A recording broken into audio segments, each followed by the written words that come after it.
Hi,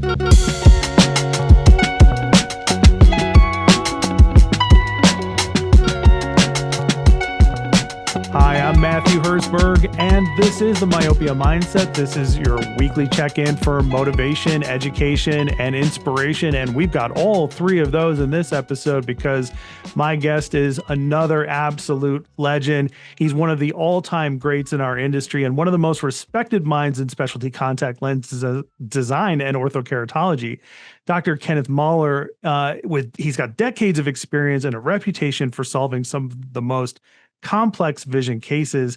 Dr. Mahler has pioneered technologies like the Wave and Z-Wave lens systems and continues to lead the field in customized non-surgical vision correction. Ken, it is my honor to welcome you to the podcast.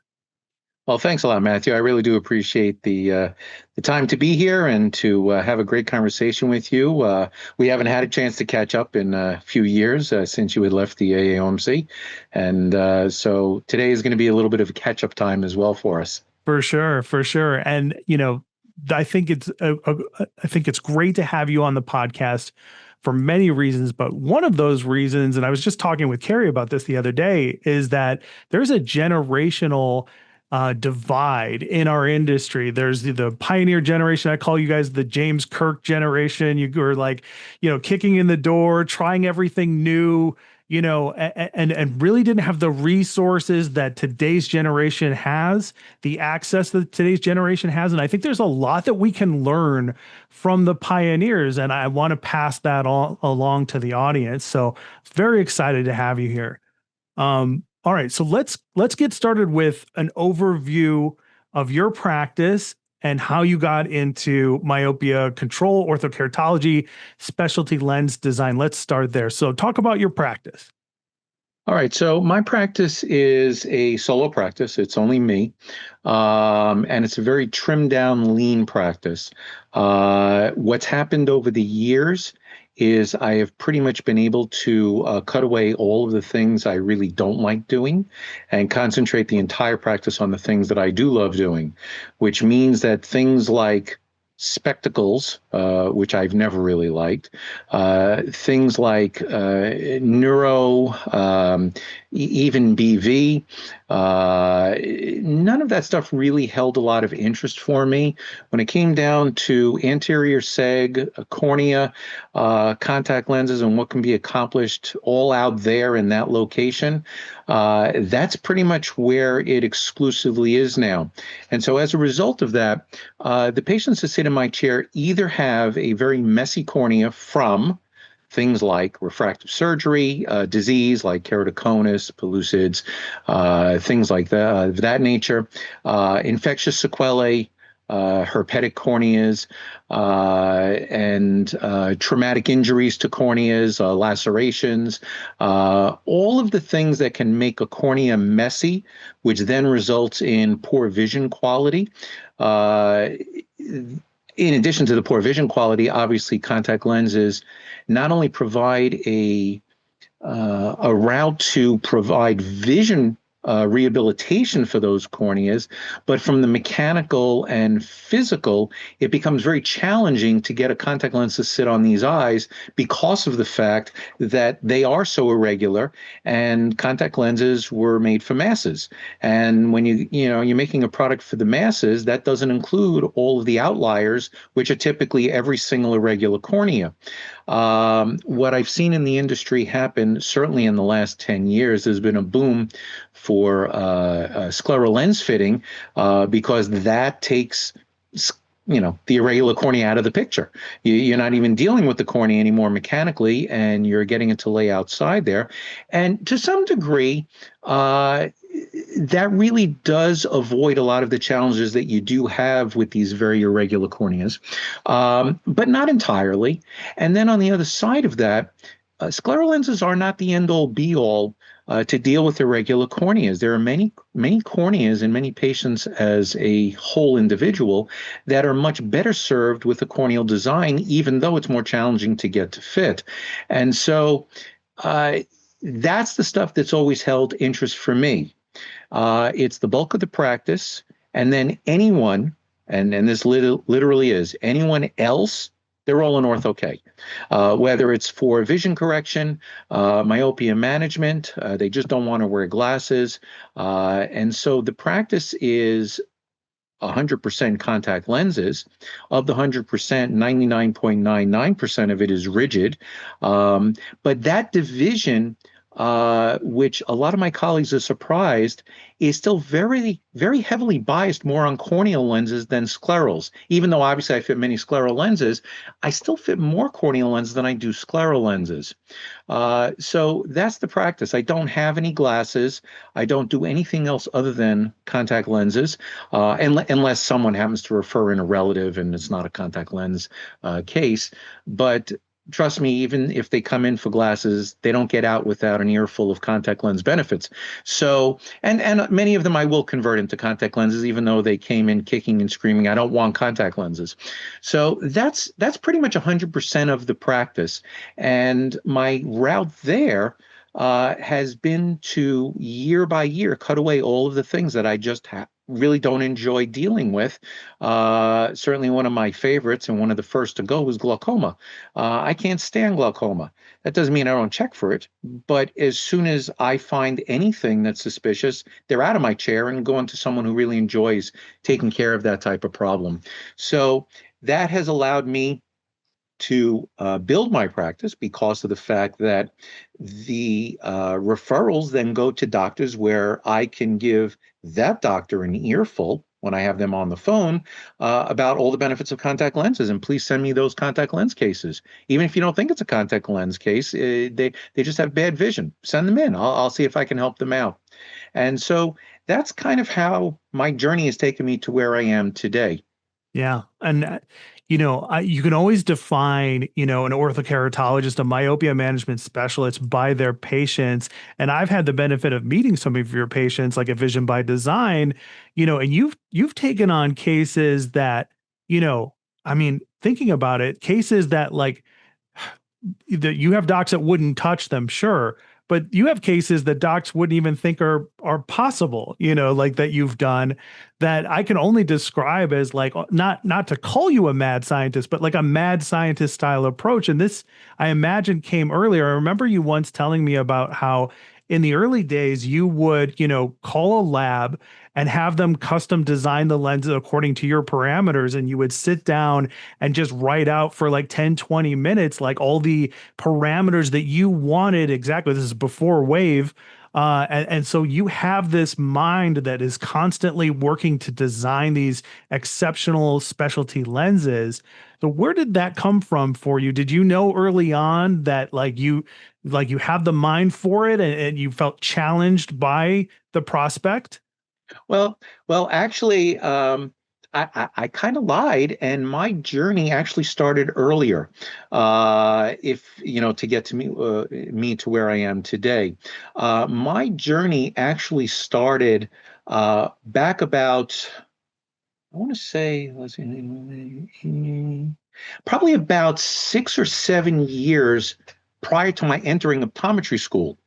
And the reason for that is that in our industry, my optometric colleagues, I'm the unicorn. Why am I the unicorn? Because my colleagues all have the worst eyes on the planet. They all have, whether it's high myopia, amblyopia, strabismus, color deficiencies, anomalous retinal correspondence. Gosh, I remember going through school days and reading about this stuff, and this struck me as like, really, does anybody have this stuff? And then I go into lab and be my lab partner would have this stuff. And so, I came into the field from a very different perspective. My vision is very good. I've had the luxury of 2010 uncorrected acuity my entire life, which is not my colleagues at all. And even to this day, I don't really wear any correction for anything. And again, that is not my colleagues. And so when I was going through my college days consisted of a path to something in the medical field because that had been my desire since 5 or 6 years old. That's what I was interested in, was the medical field. And I remember when I was in college, I had taken a year off to go work in the hospital so I can get a better understanding of the profession. Not just it's about medicine, but what is the day-to-day like, and what is my life going to be like if this is my chosen profession.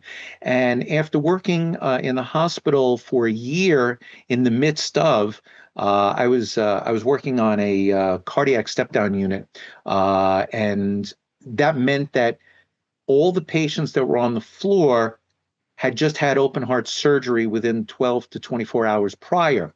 And I had a chance to talk to many attending physicians at the hospital. I became very friendly with many of them. And my year of exposure to this sort of summarized that this was not for me.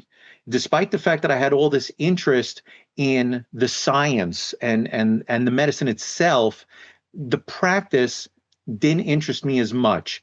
And so I came back to college a little bit bewildered. And I ran into a buddy of mine. He was a high school buddy of mine who happened to be in the same college as me. And he said he was going to optometry school. And I said, really? Tell me about optometry. I don't know much about it because I've had good vision. And although I went as a child, to the optometrist, my visits consisted of, you come in, yeah, you're seeing great. Have a nice day. I didn't really know much about the profession at all.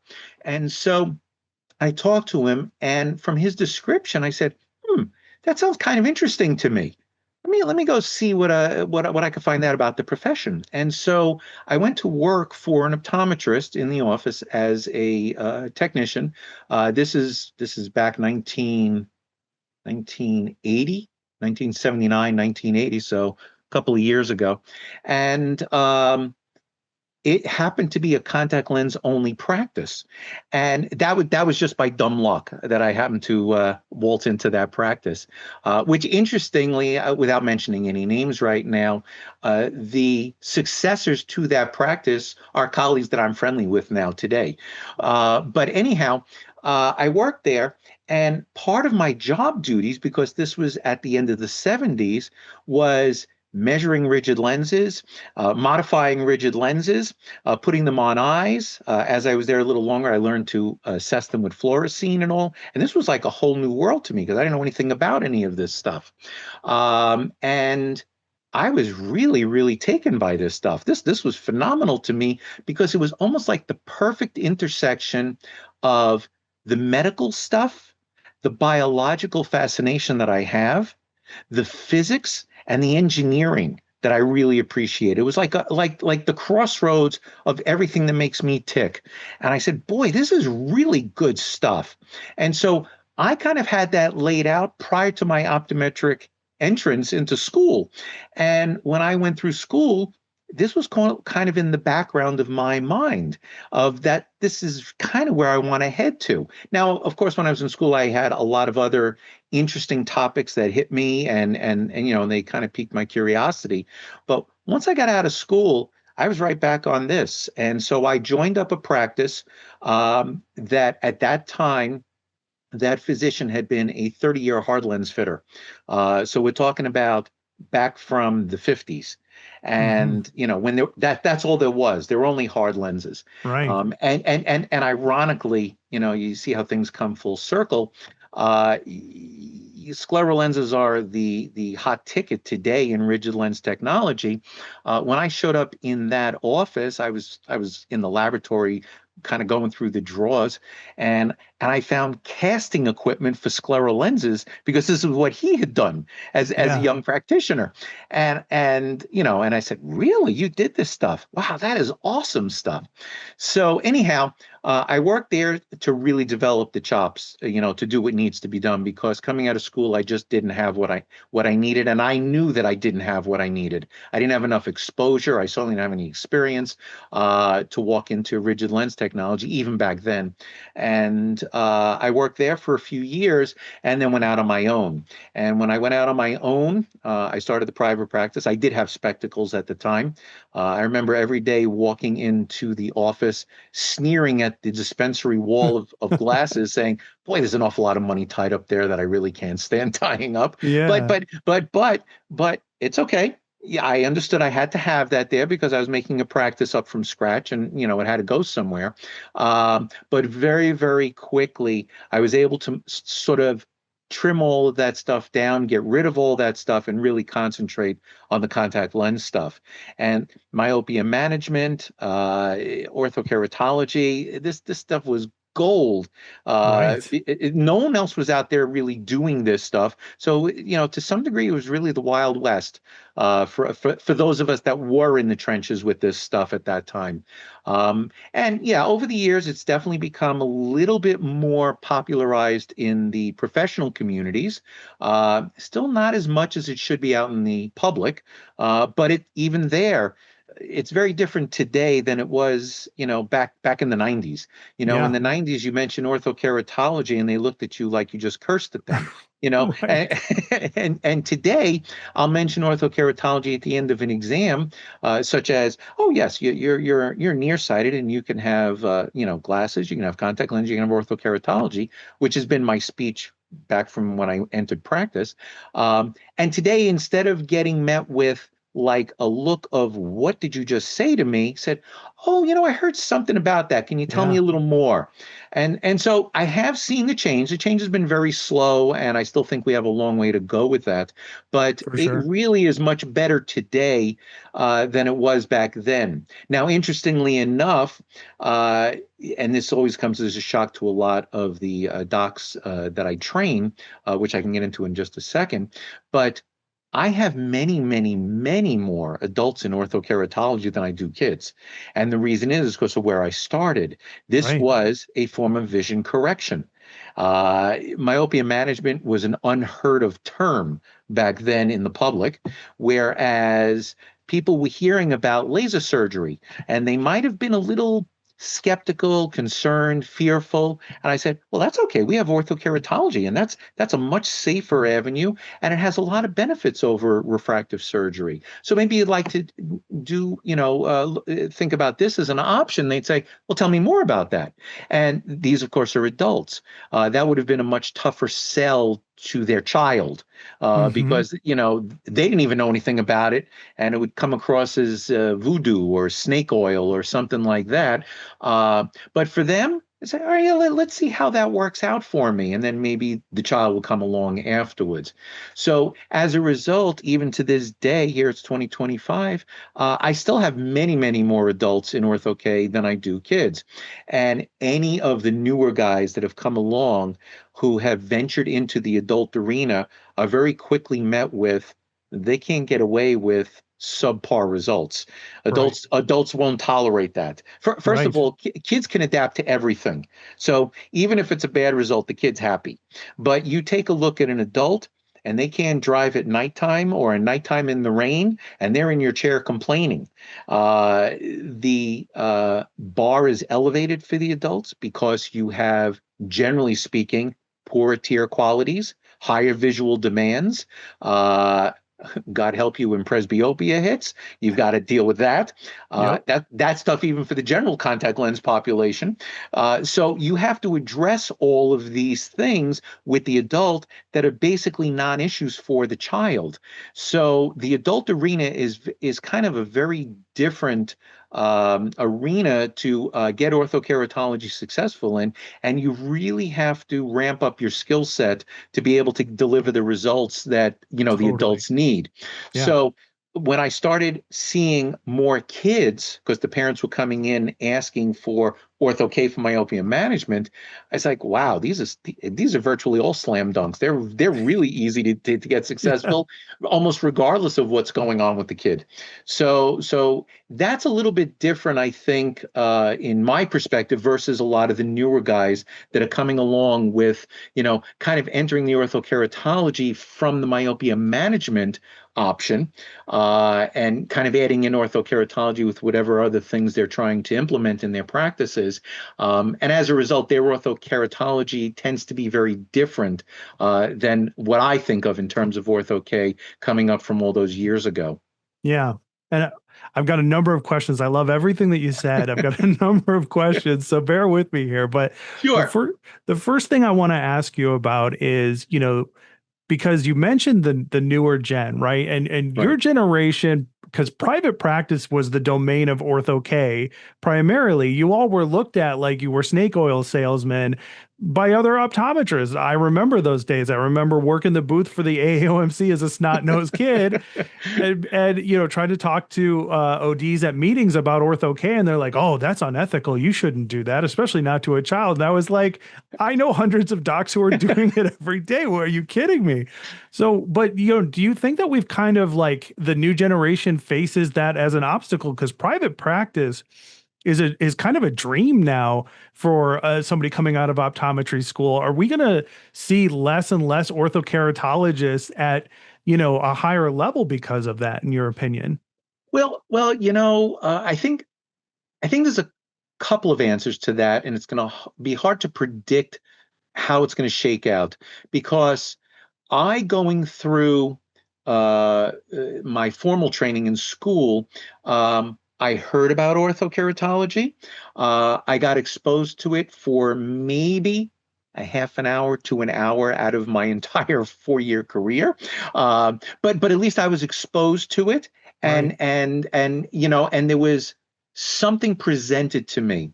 What I find is that across the board, the schools now are at least providing a little bit more exposure to the newer docs that are coming out. That was not true 20 years ago, but it is true today that they're at least getting some exposure to it. They may not be getting the nuts and bolts of how to do everything, much past call up the lab and give them numbers and let them design a lens for you. But they are getting exposure to it. So I don't think that the newer generation comes out thinking it's snake oil.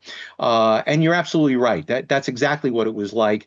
I would talk to docs as, to my colleagues, and I say, yeah, not only is it snake oil, yeah, but I heard that doesn't really work or anything like that, or the people can't see, or it's like, Yeah. well, I don't know who you've been talking to, but my patients are very happy. So I'm not really sure where you're getting your information from. But anyhow, so I do think they're getting more exposure to it, and I think from that standpoint, they are at least embracing that this is out there.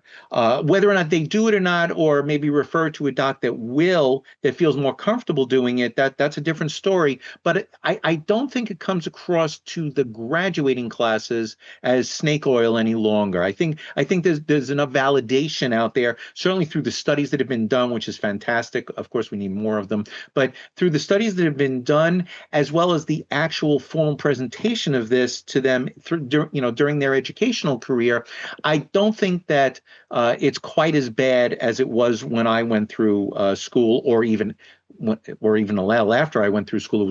It was worse before it had gotten better. So I think that's a positive. Now, the mode of practice, as you said, you're right. Private practice, and certainly private solo practice, we really are unicorns out here, at this stage. There's not a lot of docs that are coming out and starting practices cold. It's almost like, an unreachable type of target in their dream, that they just don't see how could they possibly get to that place. Graduating school with the debt load that they have, Mhm. and the poorer reimbursements from insurance companies and things like that. It's almost like a self-fulfilling. They dig a hole and then they throw the dirt on top of themselves, coming out of school. So you're right. Private practice is become very, very difficult to attain, and certainly private solo practice. I mean, you may be able to get to private practice with a group practice type setting that might be a little bit easier, but a solo private practice, yeah, that's certainly not the norm any longer. And I don't know how many more docs coming out are going to be able to even open up something like that, Right. unless they have, very, very deep pockets elsewhere, that can help fund them over those very, very lean years that would be at the beginning. So I don't know how that's all going to shake out for Ortho-k. I know when I talk to a lot of the docs that are entering the Ortho-k, a lot of them are not in private settings. They are in more commercial settings, and I think to some degree that does limit just how far they can get into orthokeratology, just because of the practical nature of the environment they're in. Yeah. Um, that may limit just how far they go, and that could lead to, well, they're only employing what I refer to as Ortho-k systems in a box. That's like a prepackaged system without really truly, you know, first designing a custom lens or having the ability or the knowledge to how to really design a custom lens, because either they don't have the time or it's just not practical in their environment to take that kind of time to design up a lens. Not that it takes me very long. It probably takes me less time to design a totally custom lens than it does them to call up a lab and order up a pre-made lens. But that takes years of experience to get to that level, which they don't really have that luxury of doing. So I don't know how it's going to shake out, for Ortho-k as a whole, because of, like you said, that, private practice is dwindling, and it really is becoming, very, very difficult to get to that place. And will that cause, for example, the doc in the commercial setting to only stay within one or two fitting sets and fail, or fail to get the results that they really need, get discouraged and hang it up and put those boxes in the closet and say it's time to move to something else. And Yeah. so, they were kind of pumped up and then kind of had the steam taken out of their sails, and now they're just not going to do it any longer, or they'll have the fortitude to kind of push through, some of that stuff, or limit the patients that are appropriate candidates. Mhm. Whereas, from my criteria, if they sit in the chair, they're an appropriate candidate. Right. They don't kind of have that luxury. They may be looking at it, well, as long as I stay at that kind of -3 with a half a diopter cylinder and the cornea is perfectly normal and they're under 18 crowd, I generally hit 90% success rates. And if they stay there, well, that'll kind of limit who they offer orthokeratology to, but Right. they may still consider moving forward and continuing to offer those types of services. So it's tough to really say how that's all going to shake out let's Yeah. say in the next 10 years. Yeah, it's a point of concern of mine because I've seen it firsthand. You've had a doc who's interested in even an entry level Ortho-k lens. Nothing at the scope and scale of what you do, but like just getting into it. And it's like by working with a lab and calling it in, there's not a lot of opportunity to learn anymore, unfortunately. Now, maybe things are changing. I don't know. But as of a couple of years ago, when I was seeing this firsthand, nobody's learning as much as you guys did. You guys kind of took the bull by its horns and learned whatever you could. Nobody was there to hold your hand. Nobody was there to design lenses specifically for you. You had to trial and error, which is, basically how you came up. So, You're right. It's hard to beat the school of hard knocks. right. The experience you get from failure Hmm. is there is no substitute for that. And like you said, when I was coming up with orthokeratology, there was no consultation, there were no guidebooks, there was nothing there to support you. So you were left to your own devices to try and come up with what's going to work, what's not going to work. I didn't mention it before, but I do a lot of consulting for doctors. Yeah. As a matter of fact, I was just doing my books a couple of days ago, and I just passed the 6,600th patient that I have now fit for other doctors, that patient doesn't even know I'm the one who fit them. They think their local doctor fit them. Right. So, I have fit so many of these patients remotely for a lot of these doctors. And in answer to your question, no, they are not learning, and they are not, because that's why they're coming to me to solve their problem, because they followed the cookbook, they did what they were supposed to do, out came a bad result. They tried what the consultant said. It's still a bad result. They have a frustrated patient. They're sitting there. They have no idea what to do. And they'll tend to, reach out to me. I'll take over the case. And in one pair of lenses, I'll get the case successful. And they'll look at me and say, how did you do that? Yeah. Well, what was the magic that you employed there? And I can't even have the conversation with them because there's so much knowledge that they just don't know that I can't even talk on a level that they can understand what was it that I did. For example, I saw something that was a little aberrant in the original topography or in your design. This is what was wrong because look what's going on the topography, and they don't even understand what I'm talking. All right, well, that's it for this regular version of the episode, but the discussion doesn't stop here. It actually continues in an extended version of this episode, which is available to our Substack supporters.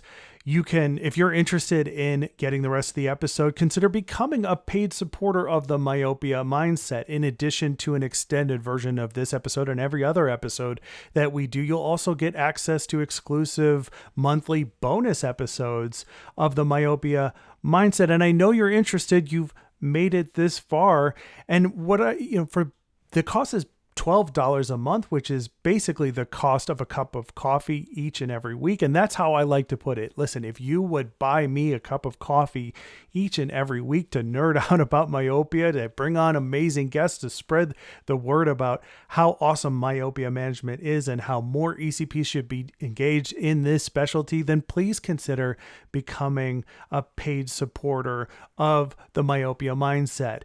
You can do so on our Substack. myopiamindset.substack.com is how you do that. Thank you so much for your consideration. I'll see you at the next one.